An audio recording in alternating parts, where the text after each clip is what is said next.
गांव में स्थापित करते हैं। क्या पता ये तो गलत है यार, ऐसे बताओ कोरोना माता, ये तो एक मजाक हो गया एकदम संस्कृति का। हेलो गाइज, एक बार फिर स्वागत है भाइयों का चैनल रिएक्शन बाबा में। मेरा नाम है राम और गाइज आज मैं एक ऐसी वीडियो पे रिएक्शन करने वाला हूँ बहुत हटके। अलग अलग लोग रहते हैं, अलग अलग उनके धर्म रहते हैं, अलग अलग जातियाँ रहती हैं, लोग अलग अलग तरीके की बातें करते हैं, उसी से रिलेटेड है ये video. Many gods versus one God. तो होपफुली ये वीडियो बहुत अच्छी हो, हमें कुछ सीखने को मिले, हमारा जनरल नॉलेज अच्छा बने।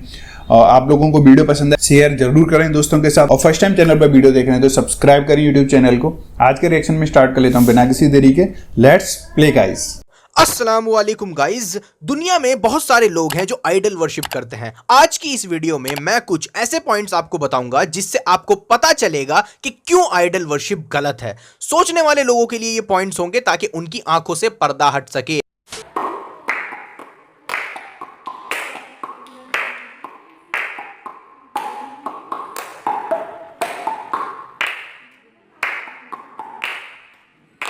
सबसे पहले मूर्ति पूजा ये कोई न्यू चीज नहीं है। दुनिया के कई लोग कल्चर मूर्ति पूजा करते हैं और मूर्ति पूजा प्योरली इंसानों की बनाई हुई चीज है। इसका ताल्लुक असल गॉड से नहीं है। यह साबित करना बहुत ही आसान है। आप दुनिया में ही देखें, लोग कितनी अलग अलग मूर्तियों की पूजा करते हैं, किस किस तरह से पूजा करते हैं। दुनिया के अलग अलग कोनों में आपको अलग अलग मूर्तियां मिलेंगी एक ही काम के लिए, और उनसे एसोसिएटेड कहानियां भी अलग अलग होती हैं, जिससे यह बात का पता चलता है कि इंसानों ने अपनी अपनी जरूरत के हिसाब से इन मूर्तियों को बनाया है। इसी वजह से दुनिया के अलग अलग कोनों में अलग अलग तरीकों से और अलग अलग मूर्तियों की पूजा होती है। और तो और अगर आप पास्ट के लोगों की लाइफ देखोगे तो आपको यह भी पता चलेगा आज से हजारों साल पहले लोग जिन मूर्तियों को पूजा करते थे आज वो सब खत्म हो गई हैं और उनकी जगह न्यू मूर्तियां आ गई हैं, और इसी वजह से मार्केट में न्यू मूर्तियां वजूद में आती रहती हैं। सुबह सुबह ऐसे ही बात होने लगा कि इतना सारा कोरोना का कहर चल रहा है हमारे देश के ऊपर, क्या करें, इसका समाधान कैसा किया जाए। तो इसके लिए हम लोग ने सोचा कि चलो एक कोरोना माता जी का मूर्ति बनवाते हैं और लाके अपने गांव में स्थापित करते हैं। क्या पता ये तो गलत है यार, ऐसे बताओ कोरोना माता, ये तो एक मजाक हो गया एकदम संस्कृति का। और जो भी हैं सबको राहत मिले। तो हजारों साल पहले जिन जिन मूर्तियों को पूजा जाता था उनको आज नहीं पूजा जाता है, और आज जिन जिन मूर्तियों को पूजा जाता है उनको हजारों साल पहले नहीं पूजा जाता था। और जैसे जैसे न्यू मूर्तियां मार्केट में वजूद पा रही हैं, इससे ये बात भी साफ हो जाती है कि इंसान ही है जो अपने फायदे के लिए मूर्तियों को बनाता है। इनका ताल्लुक असली गॉड से, रियल गॉड से नहीं है। हो सकता है आज जिन मूर्तियों को हम पूज रहे हैं आगे जाके ये मूर्तियां भी पुरानी मूर्तियों की तरह खत्म हो जाएं और इनको पूजना भी बंद कर दिया जाए, जैसे पुरानी मूर्तियों और मान्यताओं के साथ हुआ। जैसे पुरानी मूर्तियों की जगह न्यू मूर्तियां आ गई तो इन मूर्तियों के बाद भी नई मूर्तियां आ जाएंगी जो कि हमारे आंखों के सामने हैं, हम देख पा रहे हैं। ऐसा ही इंसानी इतिहास में होता आ रहा है और आगे भी यही होगा। तो बेटर यही है कि ये इंसान की बनाई मूर्तियों को छोड़कर रियल गॉड की इबादत की जाए। और फिर सवाल ये उठता है कि हम किसकी बात कर रहे हैं? हम यूनिवर्स के बनाने वाले की बात कर रहे हैं। यूनिवर्स किसे कहते हैं? क्या आप जानते हैं आज जो नॉन यूनिवर्स है उसमें एक अंदाजे के अकॉर्डिंग 2 लाख करोड़ गैलेक्सीज हैं। उनमें से एक छोटी सी गैलेक्सी मिल्की वे के अंदर हम रहते हैं, और मिल्की वे के अंदर हम देखते हैं कि 10,000 से 40,000 करोड़ सितारे हैं, और उन सितारों में से एक सितारा हमारा सूरज यानी सन है। उसके सामने एक छोटा सा प्लेनेट अर्थ है और उसमें एक छोटी सी कंट्री इंडिया है, और इंडिया के एक छोटे से शहर के छोटे से इलाके में एक रोड पर रखी हुई मूर्ति है। क्या ये मूर्ति वाकई कुछ कर सकती है? आपको लगता है? आप खुद सोचो, इतनी बड़ी कायनात जिसने बनाई, जो इतना अजीम है, वो आपकी ही बनाई हुई मूर्ति में कैसे हो सकता है? कैसे आ सकता है? कैसे समा सकता है? ये मूर्ति आपको कैसे कोई नफा नुकसान पहुंचा सकती है? आप खुद सोचिए। जब आप यूनिवर्स का स्केल देखते हैं तब आपको समझ आएगा कि ये मूर्ति में इस यूनिवर्स को बनाने वाला नहीं समा सकता है। ये सोचना भी गलत है कि ये मूर्ति में कुछ है। किसी भी तरीके की मान्यता इस मूर्ति से रखनी गलत है। अच्छा, मूर्ति पूजा करने वाले जवाब देते हैं कि हम मूर्ति की पूजा नहीं करते हैं। इसका जवाब यह है कि देखें, ये सब गोल मटोल बातें हैं एम्बैरेसमेंट से बचने के लिए, लेकिन हकीकत यही है और सब जानते हैं कि मूर्ति की ही पूजा होती है। ये सब बहाने हैं। लेकिन फिर भी सवाल ये आएगा कि फिर मूर्ति में प्राण प्रतिष्ठा क्यों करते हो? भगवान के प्राण, सोल क्यों उस मूर्ति में बुलाए जाते हैं? और पॉइंट यह है कि इतनी बड़ी कायनात बनाने वाला इसका मोहताज हरगिज नहीं हो सकता है कि उसको याद करने के लिए या उस तक अपनी बात पहुंचाने के लिए आपको मूर्तियों को बीच में डालना पड़े या किसी चीज को बीच में डालना पड़े। कुछ लोग कहते हैं कि फिर हम उस क्रिएटर को याद कैसे करें, तो इसका जवाब यह है कि याद करने के लिए किसी पत्थर को खुद से आकार देकर उस खुदा को क्यों याद करते हो। आप खुद सोचो, अगर कोई आपको याद करने के लिए किसी पत्थर को कॉकरोच की शक्ल दे और फिर आपको याद करे तो आपको कैसा लगेगा। या आपको कोई याद करने के लिए किसी पत्थर को गधे की शक्ल दे दे और फिर आपको याद करे तो आपको कैसा लगेगा। ठीक उसी तरह इस कायनात के बनाने वाले को याद करने के लिए उसकी मूर्ति बनाने की जरूरत नहीं है, बल्कि उसकी निशानियां चारों तरफ मौजूद हैं। क्या उसे याद करने के लिए हम उसकी निशानियां नहीं देख सकते हैं? क्या हम इस कायनात को नहीं देख सकते हैं? क्या हम हमारी धरती को नहीं देख सकते हैं? क्या हम सारे जानवर, चरिंद, परिंद, मछलियां नहीं देख सकते हैं? ये सब खूबसूरती हम नहीं देख सकते हैं? ये सारी चीजें देख करके भी ऊपर वाले को याद किया जा सकता है। उसके उपकारों को, उसके एहसानों को, फेवर्स को याद किया जा सकता है। उसकी क्वालिटीज को आप देखें, चारों तरफ नेचर में फैली हुई हैं। वो सब कुछ बनाने वाला है, चलाने वाला है, कितना पावरफुल है, कितना मर्सीफुल है, रहम करने वाला है। इस सब को देख करके भी उसको याद किया जा सकता है। आप खुद सोचो कि क्या मूर्ति ने इंसान को बनाया है या इंसान ने मूर्ति को बनाया है? क्या वो मूर्ति आपकी पुकार का जवाब दे सकती है? अगर किसी मंदिर में आग लग जाए और सब लोग अपनी जान बचाकर भाग जाएं, तो क्या वो मूर्ति भी अपनी जान बचाकर भाग सकती है? क्या उसके पास पांव हैं भागने के लिए? क्या उसके पास हाथ हैं कुछ पकड़ने के लिए? क्या उसके पास आंखें हैं देखने के लिए? क्या उसके पास कान हैं सुनने के लिए? आप खुद सोचो, आपके पास तो ये सब चीजें हैं, लेकिन उस मूर्ति के पास तो कुछ भी नहीं है।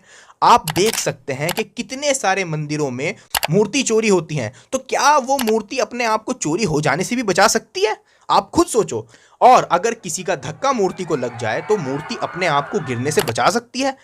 क्या वे अपने आप को टूट जाने से बचा सकती है? अगर टूट जाए तो क्या अपने आप को फिर से जोड़ सकती है मूर्ति? हरगिज नहीं। और क्या आपको पता है कि विसर्जन के बाद जो मूर्तियां होती हैं उनका क्या हाल होता है? अब तो हाल यह है कि विसर्जन के बाद वहां फोटोज लेना तक मना है, क्योंकि उन मूर्तियों का इतना बुरा हाल हो जाता है विसर्जन के बाद। तो इसी वजह से फोटोज लेना भी मना है। आप खुद सोचें कि क्या ये मूर्ति कुछ बना सकती है, कुछ कर सकती है? आप खुद सोचें कितनी टेंशन है। आपने एक मूर्ति की पूजा की, फिर दूसरे की, फिर तीसरे की, फिर चौथी की, फिर पांचवी की, फिर छठी की, फिर सातवीं की। अब उसके बाद आपको हमेशा ये डर रहेगा, फिक्र रहेगी कि कहीं आठवां आपका काम ना बिगाड़ दे, नवा आपसे नाराज ना हो जाए। कितनी टेंशन है। लेकिन अगर आप एक मालिक जो आसमान और जमीन का बनाने वाला है उसकी इबादत करें, उसकी वर्शिप करें, तो आपको कितना पीस ऑफ माइंड मिलेगा। सोच के देखिए, सिर्फ एक मालिक की इबादत। और अकल से सोचिए, अगर ये मूर्तियों के हाथ में सच में कुछ होता तो सोचो आसमान और जमीन में कितना बड़ा कंफ्यूजन हो गया होता, हर चीज में कितना केओस हो जाता। जैसे एक गाड़ी में 2 ड्राइवर होंगे तो कितना बड़ा प्रॉब्लम होगा, ठीक उसी तरह अगर दुनिया में भी इतनी सारी मूर्तियों का दखल होता तो सब चीजों में केओस, कंफ्यूजन, एक्सीडेंट्स ही होते रहते। इसी वजह से हमें कहानियों में, किस्सों में मिलता है कि फला गॉड ने फला गॉड से लड़ाई करी और ये हो गया और वो हो गया। ये सब कहानियां हमारे सामने है। आप खुद भी सोचिए कि हम इंसानों की ही बनाई हुई, इंसानों के हाथों से तराशी हुई मूर्ति की इबादत क्यों करें? क्यों ना उसकी इबादत की जाए जिसने इंसान को बनाया। Worship the creator not the creation. आप देख सकते हो लोग उस मूर्ति को एक बच्चे जैसे रखते हैं, सुबह उठाते हैं। क्या गॉड को उठाने की जरूरत है सुबह? तो नहीं, हमारी कायनात को बनाने वाला इतना छोटा नहीं हो सकता है कि उसको इस तरह के ट्रीटमेंट की जरूरत हो। आप देखिए, लोग मूर्ति को दूध और खाना देते हैं, सुबह उठाते हैं, लेकिन क्या गॉड जो सबको खिलाता है उसको सच में कोई इस तरह खिला सकता है? हम सिर्फ अकल से भी सोचे तो हमको समझ आ जाएगा कि इस कायनात के बनाने वाले को ये सब की जरूरत नहीं है। वो किसी का मोहताज नहीं है, वो किसी पर डिपेंडेंट नहीं है। जो दूध मूर्तियों पर बहाया जाता है वही कितने गरीबों को मिल सकता है। आप खुद सोचिए। होता यह है कि मूर्ति पूजा से एक बहुत बड़ा बिजनेस शुरू हो जाता है। मूर्ति बनाने वालों का बिजनेस, उस पर चढ़ावा चढ़ाने वालों का बिजनेस, उस पर फूल और माला का बिजनेस। ये बिजनेस की वजह से लोग कभी नहीं चाहेंगे कि मूर्ति पूजा बंद हो। ये चीज आपको खुद ही सोचनी पड़ेगी, गौर करना पड़ेगा। कुछ लोग चढ़ावा चढ़ाने के जज्बे में यहां तक गिर जाते हैं कि इंसानों तक की बलि चढ़ा दी जाती है, और इंसानों की बलि आज भी दी जाती है। ये मौजूद है, एग्जिस्ट करती है आज भी। और अलग अलग मूर्तियों की पूजा करने वाले, असल हकीकत यही है कि कभी एक नहीं हो सकते। आप पास्ट में देखें कितनी जंगें हुई हैं, अलग अलग देवी देवताओं के मानने वालों में बहुत जंगें हुई हैं, और फिर नई नई मूर्तियां भी इंट्रोड्यूस होती रहती हैं, क्योंकि ये एक बिजनेस है। जैसा मैंने बताया, कोविड माता, क्या आपको रियली लगता है कि कोरोना माता नाम की कोई देवी सच में होगी। इसी तरह से मूर्ति पूजा शुरू हुई है। लोगों ने अपने फायदे के लिए तमाम मूर्तियों को बनाया है। और आखिर में मैं बस इतना ही कहूँगा कि पत्थर की मूर्ति से अपनी उम्मीदें लगाकर आप रियल क्रिएटर से दूर हो जाते हो, जिसने सब कुछ दिया है, जिसके पास हमें वापस लौट कर जाना है।